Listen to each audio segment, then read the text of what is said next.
So we're in a series where we are looking at, it's called the 10. We're looking at the 10 Commandments. And this morning we're actually looking at commandment number 1. But before we dig into it, I want to start by asking you 2 questions. And it's in regards to law and freedom. When you hear the word law, what comes to your mind? What are the thoughts? What are the words that come to your mind when you think of the word law? Restrictions. Rules. Consequences. Sorry, I'm really bad at hearing, so go ahead. One over here. What? Constitution. Over here, somebody said something? Government. Order. What was that? Dislikes. Structure. Good. Okay, so now, that's good. When you hear the word freedom, what do you think of? What comes to your mind? The American flag. Amen, brother. I'm just kidding. That was for my wife, but she's not even in the room, so. What else? What else comes to your mind? Freedom. Peace. A lot of words when it comes to law. No boundaries. Joy. What? Abolitionists. Choices. Sacrifice. Being able to breathe. Isn't it interesting that when we bring those 2 words up next to each other, law and freedom, we think of, you think of the words that we just used. Restrictions, no restrictions. Being able to breathe, being constricted. We hold up law and freedom as 2 opposite things. Right? It's easy to see this. Boy, probably the best place to see it is in our kids or in ourselves when we were kids, and even still today. But do you remember ever at a time when you were in high school when somebody, maybe you yourself, said, "Boy, I can't wait to get out of the house, get out of home, out from under my parents so that I can be free"? Free. You see, we hold up these 2 worlds and we say there's freedom and then there's law. There's restrictions and then there's the ability to really live. And the question is that true? And what the Bible tells us, what I want to show you this morning is that's not true. That actually it's just the opposite. But the problem, the reason that we have this division in our minds between law and freedom, it goes all the way back to the very beginning. Genesis 1 through 3. And you know the story, right? I don't have to tell you the whole story, but God creates. He makes the world. He makes Adam. He makes the garden. He puts Adam in the garden. It's not good because Adam's alone, so he makes Eve. He has them there together. He says, "Look at all that I've provided for you. You can eat from any tree in this garden except, let me give you my rule. Let me give you my authority. And by the way, if you disobey, if you break it, if you keep it, you live. If you break it, you die." In that moment, here's what God is saying. I'm God. I'm the ruler. I have a law. And the law is not to restrict you, but to protect you. The law is not to keep you from life, but to rather keep you in life. Not to enslave you, but to keep you free. And then Satan comes along. And what ultimately is the message of Satan? The message of Satan, he comes along and he says, what did God say? Did God say that you couldn't eat from any tree in the garden? Which, of course, is not what God said. God said you can't eat from this tree. You can eat from any other tree. But Satan is saying, listen, if you can eat from all these other trees, why in the world can't you eat from this tree? What's the restriction here? Why is it that God is holding you back? Why is it that God is restricting you? If you want to be free, here's the secret. You've got to take the throne for yourself. You've got to take the authority in your own hands. You've got to rule your own life. Because as long as God is on the throne, as long as God is ruling your life, you're not free. Because here's what freedom is. And this is, by the way, how our culture defines freedom. Freedom is the ability to rule yourself. It's the ability to do whatever you want, whenever you want to do it, with no rules, no authority outside of yourself, outside of me. I mean, that's what we're saying. Back when we were in high school, back when we were kids, when we were saying, I can't wait to get out of this house because then I'll really be free. What we're saying is, then I won't have anybody telling me what to do anymore. And that's really freedom. And God is saying, no, it's just the opposite. Don't you understand that I didn't give you my law to actually keep you from freedom? I gave you my law so you could be free. I didn't give you my law to keep you from joy, though that's really, I mean, when we were kids, that's really what we thought our parents were doing, didn't we? You're just one big killjoy. You just want to keep me from having fun. That's really what this is about. You are unhappy and you want me to be unhappy too, which is the way that we often see and treat God when it comes to his authority and his rule and his law is, God, you just don't want us to have any fun. That's really what this is about, isn't it? And God says, I didn't give you this to keep you from joy. I gave it so that your joy could be complete. And here's the question. So these are the two competing messages in our world in regards to freedom. Either God rule or self-rule. God says, if you want to be free, it's got to be with me ruling your life. The only way to freedom is under the authority, under the obedience to the authority of God's rule and reign. God says, that's the way to freedom. The world comes in and says, no, if you want to be free, you got to rule yourself. Throw off every authority, throw off every rule and law that exists outside of yourself. You define reality. You define life. That's the way to freedom. And the question is, which one is true? Which one is true? Now, we're all pretty smart people in this room. And so I think we probably, if we went around the room, we'd all have the good Bible answer. But here's the question I want you to think about. Which one do you actually functionally believe? We go around the room and everybody would say, yeah, here's the way to freedom. God has to be the ruler of your life. He has to be your authority. You give up control and submit to him. And now let me ask you this question. Is that really what you live by? It's one thing to be free. It's another thing to live it. It's one thing to have the right answer. It's the other thing to experience it and to live under that truth. You can know the right answers and not be living in it. You can have all of the Bible knowledge but not being able to experience the freedom that God has for you. And he says, here's the truth. If you want freedom, it's under my rule. It's an obedience to my authority. And we all say, amen. But then what happens Monday to Saturday? See, that's what God is addressing here in Exodus chapter 20. And what I want to do is 3 verses, and I'm just going to walk through them briefly with you this morning. And what I want to show you is 4 things. Number 1, I want to show you who God is. And then I want to show you what he has done. And those 2 things are absolutely essential to understanding the commands that he gives us, particularly this first command. If you disconnect God's law from who he is and what he's done, then you'll be like the child who says to his parents, you must just hate me. Because if you really loved me, you'd let me do whatever I want. We'll see his rules as just restrictive. We'll see his rules as just trying to take our joy. I mean, but think about it. Well, I'll talk about that later. Getting ahead of myself. Who God is, what he's done. And then number 3, I want to talk about why he's done it. Why did he do this? And yes, he's done this with Israel, but he's also, it's a picture, it's painting forward into what he's done for us. And what did he do? He set us free, but why did he do it? And then here's the last thing, and how do we live in it?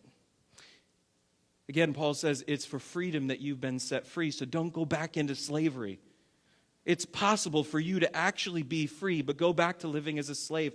So God says, listen, I set you free to be free, but how do you live that way? How do you experience that? How do you get out of that place where you know the way to freedom, but you're not experiencing it? You're still saying, Lord, set me free because I still feel like I'm trapped in a prison. And everybody in this room, I'm guessing,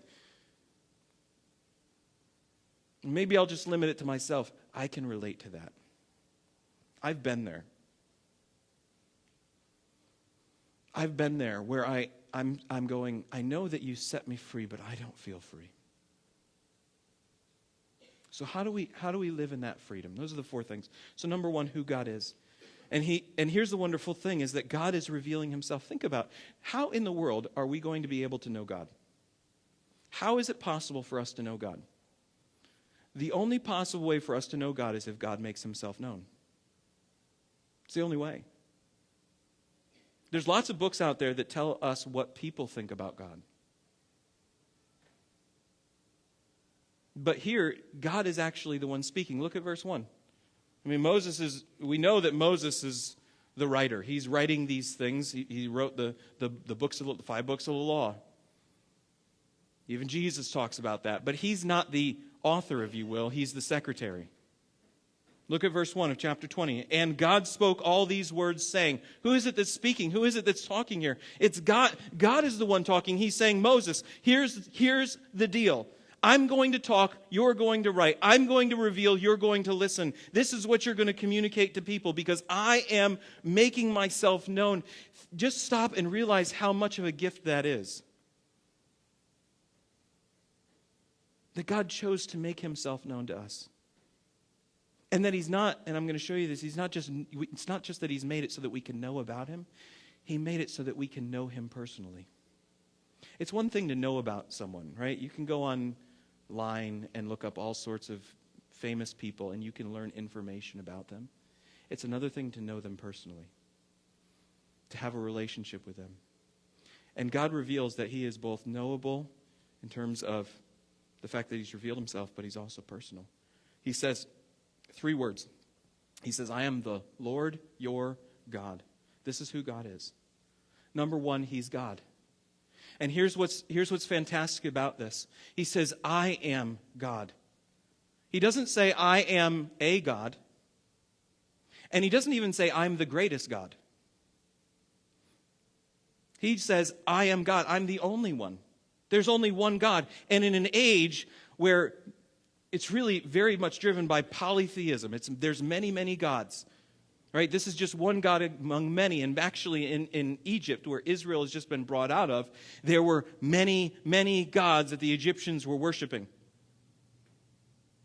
And so the fact that Moses is writing that there is one God, single God, monotheism, there's only one, there's not many, there's one God, it's absolutely radical.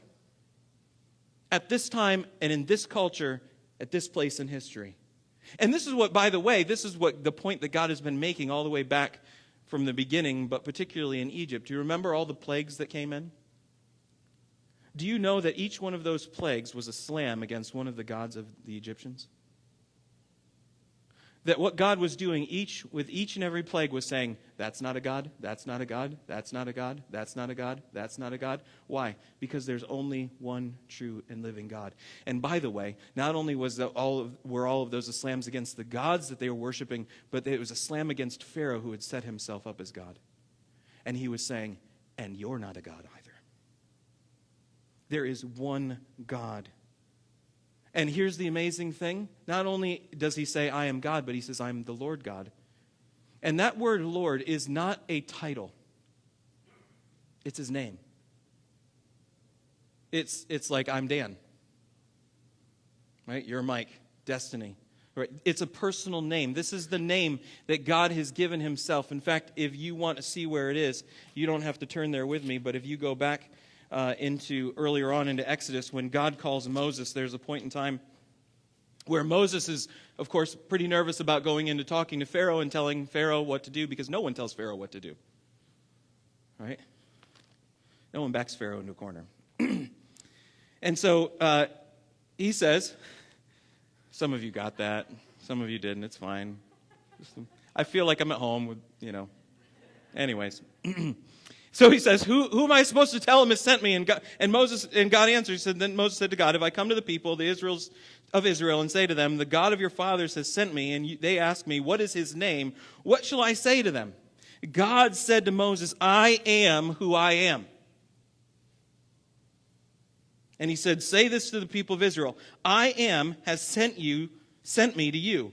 God also said to Moses, so say this to the people of Israel, the Lord, the God of your fathers, the God of Abraham, the God of Isaac, the God of Jacob has sent me to you. So God says, in answer to Moses' question, who am I supposed to say is sending me? He says, here's who I am. I am who I am. In other words, God says, I have no beginning. I have no end. I have no equal. I have no one I'm dependent on. I am the self-existent one, eternal. I am the uncaused cause. The uncreated creator of all things. That's who I am. And then he goes on. So he says, tell them I am has sent you. And he said, and tell them also the Lord. And this is the name he gives himself. And here's what that, if you go back to the original, the Hebrew, that name, the Lord, it's literally Yahweh. Tell them that Yahweh sent you. This is the name that God gives himself. It's not a title. It's a personal name. And what it means is, I am. I am the one true and living God. There is no other God. I'm not dependent on anyone. Everyone is dependent on me. I wasn't created by anyone. I'm the creator of everything. I have no beginning. I have no end. I am the Alpha. I am the Omega. I am Yahweh. And so when we come to Exodus chapter 20, and he says, I am the Lord God, he's saying, I'm Yahweh, your God. I'm the one who is knowable. I'm the one who has revealed himself. I'm the one who is not being talked about by everyone. You know, people are coming up with ideas about me. I'm the one who is telling you who I am, and I am. I am. And not only is he knowable, not only can we know about him, but he says, I am the Lord your God. It's personal. I'm not just the God you can know about, but I'm your God.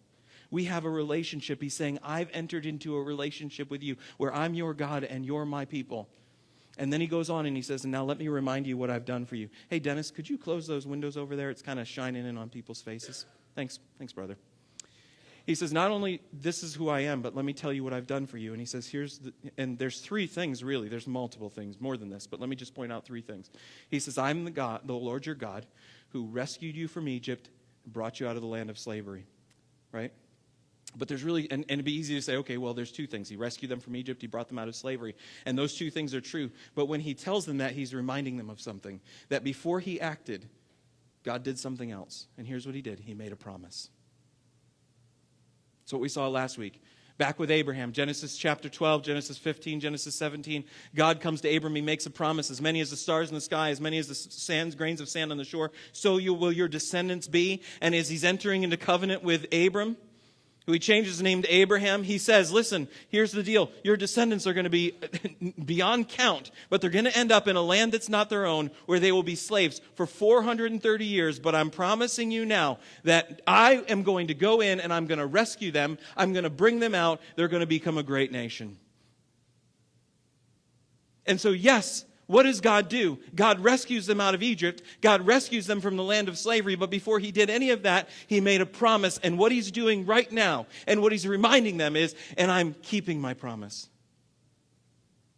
God says, here's who I am. Here's what I've done. I came in and I rescued you. And before we move on, let's answer this question. Why did he do it? Why did he do it? And we can get the answer from these verses, but I want to just take you one place, and it's there in your notes, so you don't have to turn there. It's Exodus chapter 2, verses 24 through 25. And this is essential. Before we dig into this first law, you've got to see this. Because God's grounding everything in this. He's saying, before we go through this, you've got to see that this is the window through which you see everything else.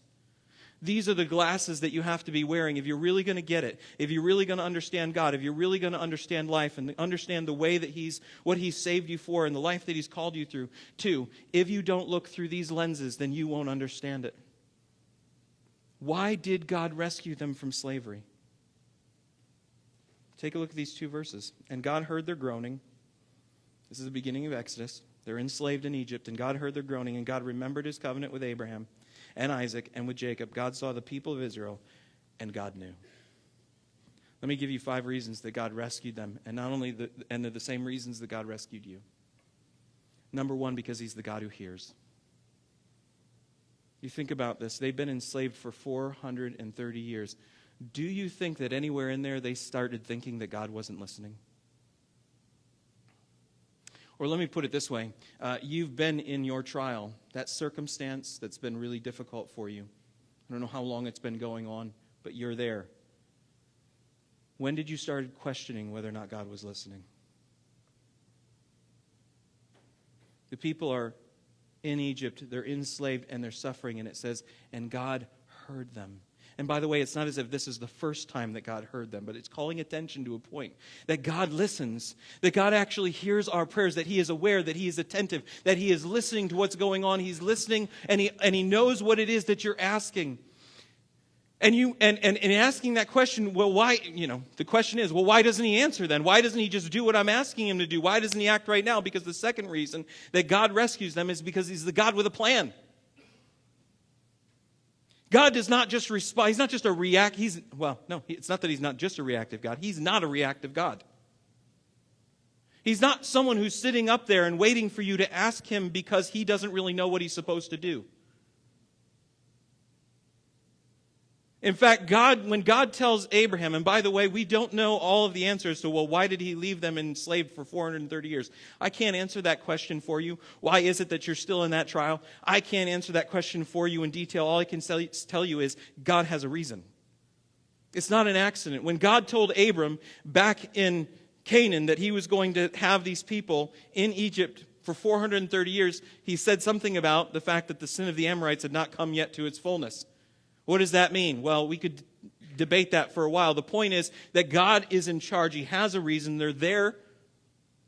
He hears, but He has a plan. He rescues them both because He hears, and second, because He has a plan, and also because He's the God who remembers, the God who is the God of promise and faithful to keeping it. Some people, they tell you they're going to do something and they forget. You've experienced that. Here's the great thing about God is when He tells you He's going to do something, He never forgets. He never loses track, which, that's pretty amazing. I can hardly keep track of the few promises I make, and God's dealing with billions of people throughout history. He never forgets His promise. He never forgets what He's told you He's going to do. And not only is it that He never forgets, but He's faithful. He hears and He remembers and He's faithful. He actually keeps His word. He doesn't say, hey, listen, I'm going to do this, and then He just changes His mind. Well, things have, circumstances have changed, so I can't really do that anymore. God has never once broken a promise, and He never will. What God says He's going to do, He's going to do it. He keeps His promises. That's why He rescues them, because He's the God of promise, and He's faithful. Which, stop and think about that for a moment. He's the God of promise. He makes promises to us. It should be only the other way around.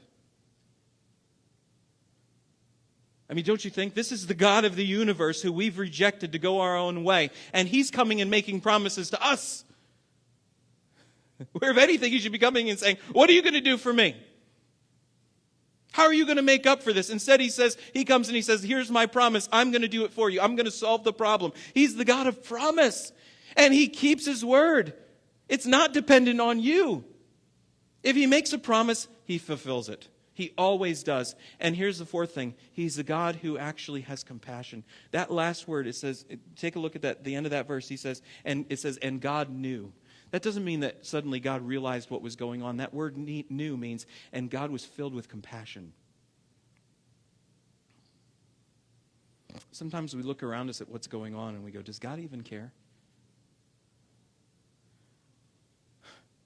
You better believe He does. God saw the suffering of His people, and He cared. Now again, He has a plan. But He is still the God who is filled with compassion, the God who understands your suffering. And by the way, He's so compassionate. You know what He did? He saw you in the greatest suffering of your soul, and He comes and He took it on Himself in His Son Jesus Christ and suffered the full penalty that we deserved. Why? Because God is the God of compassion who saves. Does God care? Absolutely. How do we know? Look at the cross. If God didn't care, there would never be a cross. But he's filled with compassion, and he's the God who saves. He says, I came and I rescued you out of Egypt. I rescued you from this land of slavery. And what God is saying is, listen, folks, I want you to remember, I did it all for you. You didn't do it for yourself. God is the one who made the way. God is the one who sent Moses. And by the way, he didn't just send him. He gave him the ability and the opportunity to go in and talk to Pharaoh. Because do you remember, back at the beginning of Moses' life, that's when they're in slavery and they're killing all of the sons of the Israelites, of the Hebrews at that time. And what happens to him? He gets put in a basket. And who picks him up? The daughter of Pharaoh, and he gets raised in Pharaoh's house. How in the world is it that he gets an audience with the Pharaoh? Because God was in charge. It wasn't because of Moses had somehow finagled his way into the presence of Pharaoh. God had established the way for him to get in so that he could talk to him. God was the one who empowered Moses to be able to go in and talk with Pharaoh. God was the one who brought each and every single one of the plagues. God was the one who brought the final plague, the death of the firstborn son. God was the one who provided the way for them to be saved through the blood of the lamb, the Passover lamb, the blood that would be put on the doorposts of their house so that God would pass over them and death would not come to their home. All pointing forward to what? Christ, who Paul says is our Passover lamb. God says, I saved you, I rescued you, I did it all, I made the way. And the same thing is true for us. It's all grace. It's all because of God's promise, and it's not because we've earned it or deserved it, but because God chose it. Because of his sovereign grace and love. That Jesus Christ came to be our Passover lamb.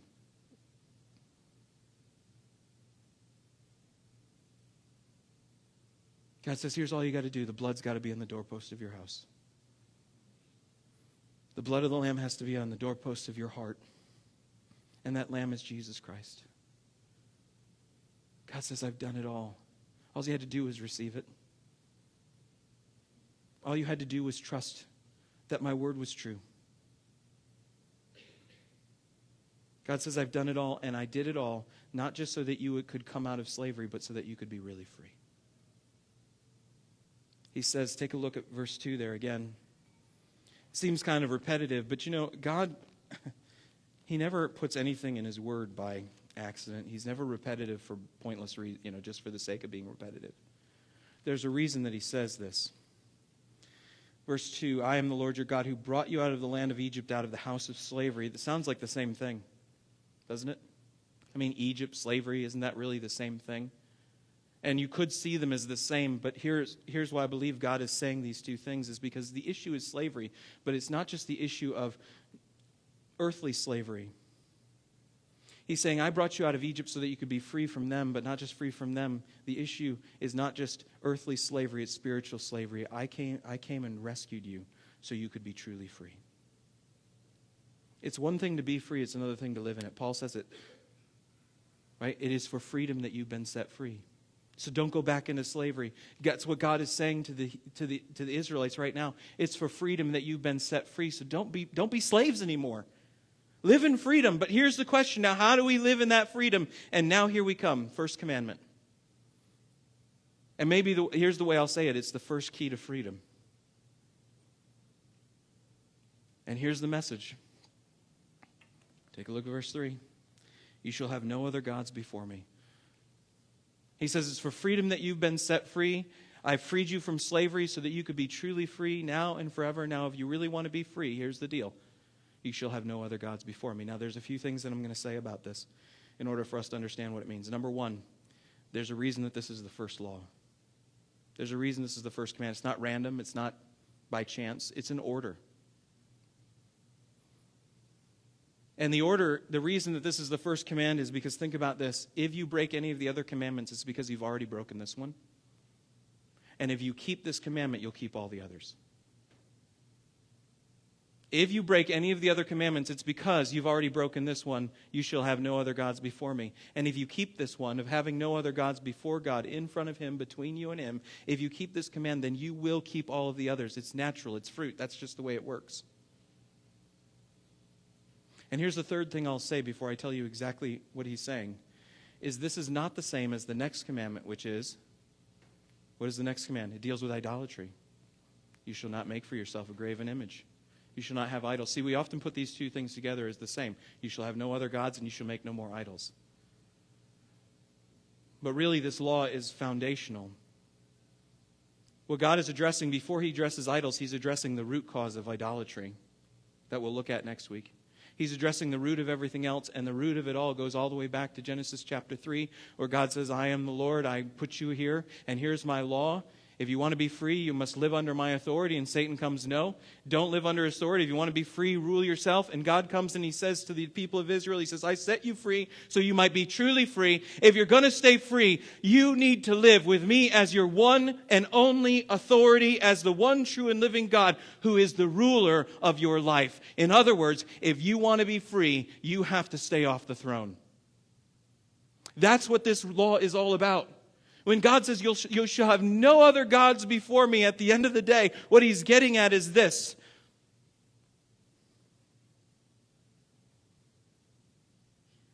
To truly live free means to live in obedient submission to his rule and authority in your life. Which sounds like chalk, it sounds like fingernails on the chalkboard in our culture. All right, we've already talked about it. What does our culture say? How does our culture define freedom? Freedom is the ability to do what you want when you want. If you really want to be free, there should be no one else telling you what to do. That's the message from the garden all the way through to today. It's the same message now as it was then. If you want to be free, you've got to throw off the rule and authority of everybody else, especially God. You've got to sit on the throne of your life. Then and only then will you truly have life. And now, here's what God is saying. And what he's been saying from the very beginning, that's a lie from the very pit of hell. And you and I, we've experienced it, haven't we? God's saying self-rule always leads to the same place. When you take the throne, it always leads to the same place. And it's what he told Adam and Eve in the garden when he said, if you eat from this tree, you'll surely die. He's not just talking about physical death, though it includes that. He's talking about the destruction of their freedom, the destruction of life. Saying you're not going to be free, you're going to be enslaved. You're not going to be alive truly on the inside. You're going to be dead on the inside if you take the throne of your life. It all leads to that place. And let me just give you a few examples where this happens. What about the person who says, you know what? People say that I'm not supposed to spend money on all this stuff. I shouldn't go into debt. I should be able to spend my money however I want, whenever I want, on whatever it's like, it's my money. I'm going to do whatever I want. Now, for those of us who have made that decision, and you've done that, some of us here have done that. Do you find yourself more free or less free when you do that? The answer is less free. Why? Well, for a while, it works out pretty well. You get all these really nice things. You got a big house. You got a nice car. You've got great clothes. You're doing all the great. You're going out to eat all of the time. But then somewhere down the road, and by the way, here's where the road always leads. If self-rule leads to the same place as the prodigal son. It works out for a while, but it always leads to that pigsty. It leads not to more freedom, but to less freedom. Why? Because the person who lives that way, where do they find themselves? Eventually, they find themselves enslaved to the bills. Enslaved to their work. Why? Because I have to work. Why? Because I have to pay the bills. And I don't have freedom anymore. In fact, I have less freedom than I've ever had before. Why? Because I took the rule of my life. I said I'm going to do it my way. And now here I am. You've experienced it. And who knows, it could take you the rest of your life to pay off the debt that you have taken on yourself. Because why? You said, I'm going to rule myself. What about the person who says, okay, so I know this is a little bit uncomfortable, but I'm going to say it anyway. I know that sex is intended for marriage. I know that that's God's law. I know that's the way that God's designed it, but I'm going to do it my way. I'm going to be with who I want, when I want, and no one is going to control me. No one's going to tell me what to do. And for those of us who have chosen, and some of us have chosen that path, more free or less free in the end? Less free. Guilt, shame in future relationships, fear, somebody might find out, responsibilities that you weren't ready for, weren't planning on, because you ended up having a child when you really didn't want one at all. How about the person who says, you know what, I know that I really should take care of myself and I should eat healthy, but you know what, I'm going to eat what I want whenever I want. I'm going to be a glutton. You do that, what do you find? More free or less free? How about the person who says, you know what? I know that I'm not supposed to get drunk and party it up, but guess what? I'm going to do what I want when I want. Down the road, more free or less free? How about the same thing with drugs? I could give you examples of every single one of these, of people that I've known, personal people, and sometimes myself, people that I have known who have said, you know what? Here's the rule, here's the law, this is what God says, but I'm going to rule myself, I'm going to do it my way. And instead of freedom, slavery.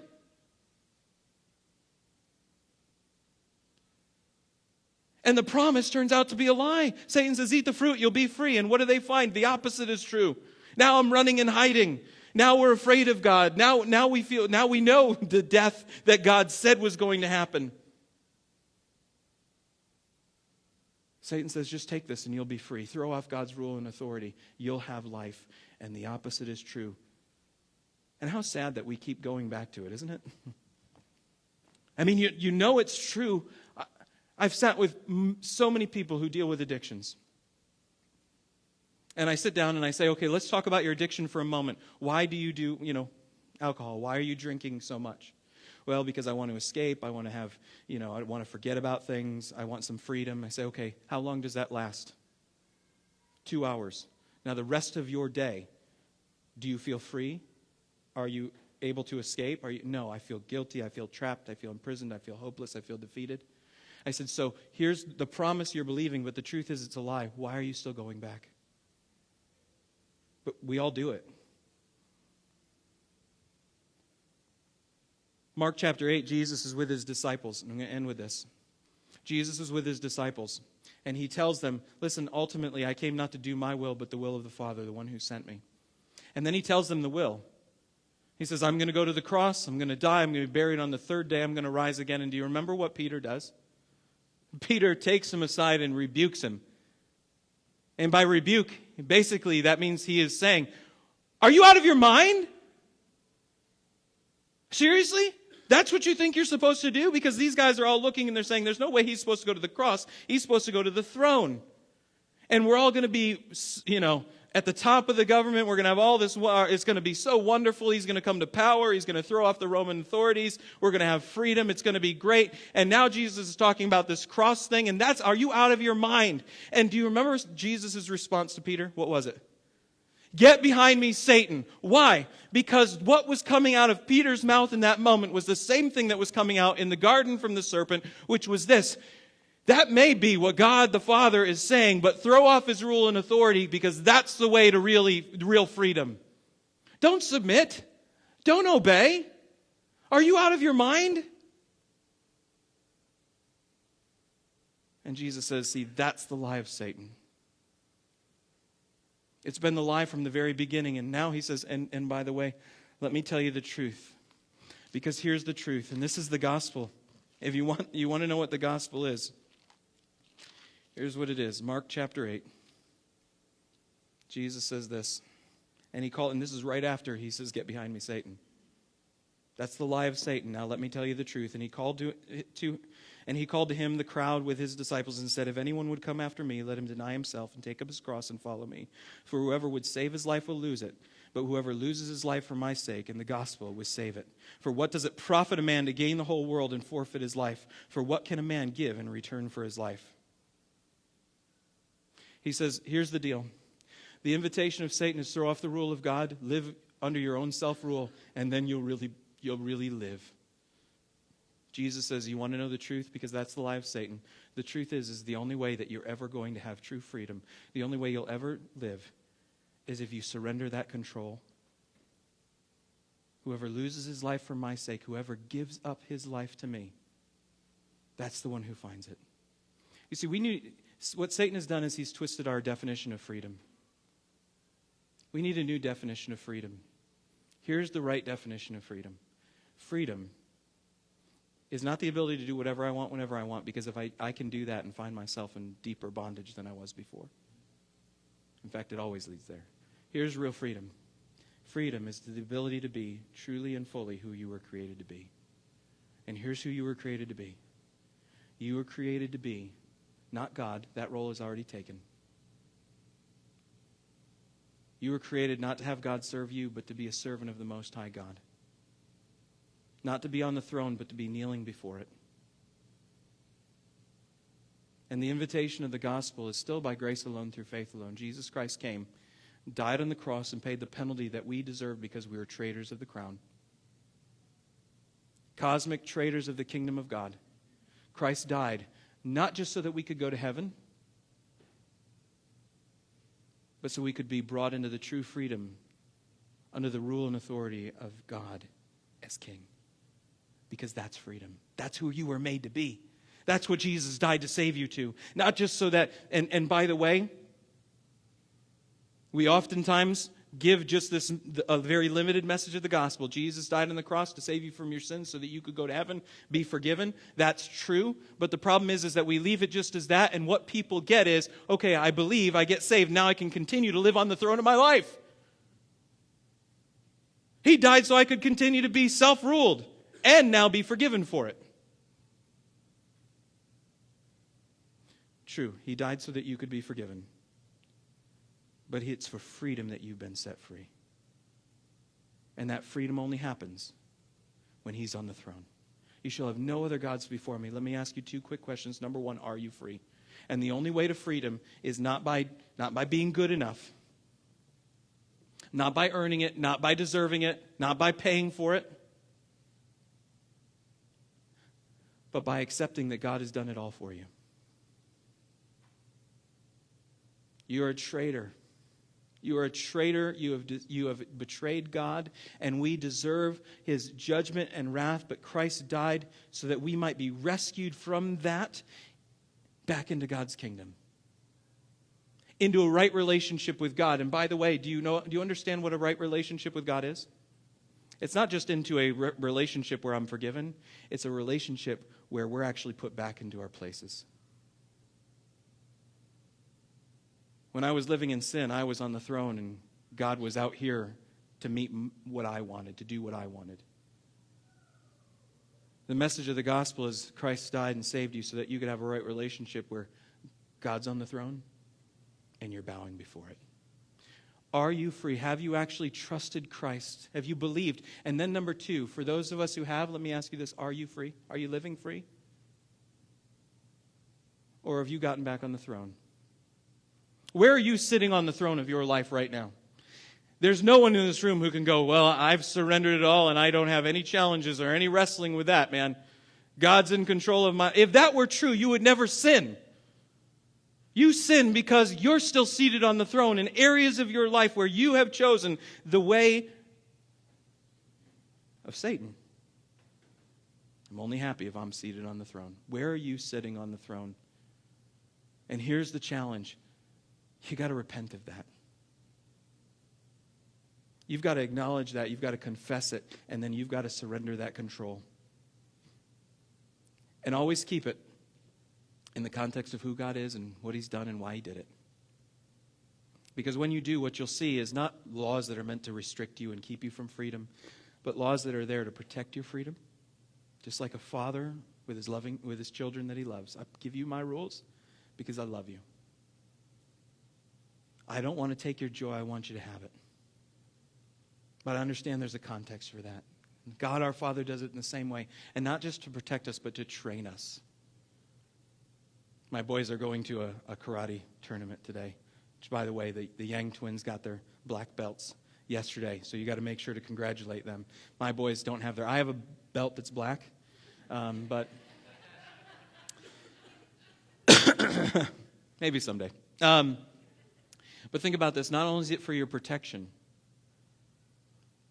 but God gives us His law to train us in freedom. Or one day we won't even have to think about it anymore. Think of it like the Karate Kid. That's where this came from. You remember? Daniel's son comes to learn karate. And Mr. Miyagi says, paint the fence. Wax the car. Right? Sand, And Daniel does it. He goes, he paints the fence, he waxes the car, he does all the things that he's supposed to, but he starts to get frustrated because he says, I came to learn karate. I'm done doing all your chores. I'm done doing all this stuff. And suddenly Mr. Miyagi begins to perform these moves, and suddenly Daniel is doing naturally what he wanted to be trained to do, but Mr. Miyagi had been training him all along. If he hadn't surrendered control, if he hadn't submitted himself to the master, he never would have learned. It's only because he gave up control, even when he didn't understand it, that he was able to become a master himself. That's the invitation of God's law.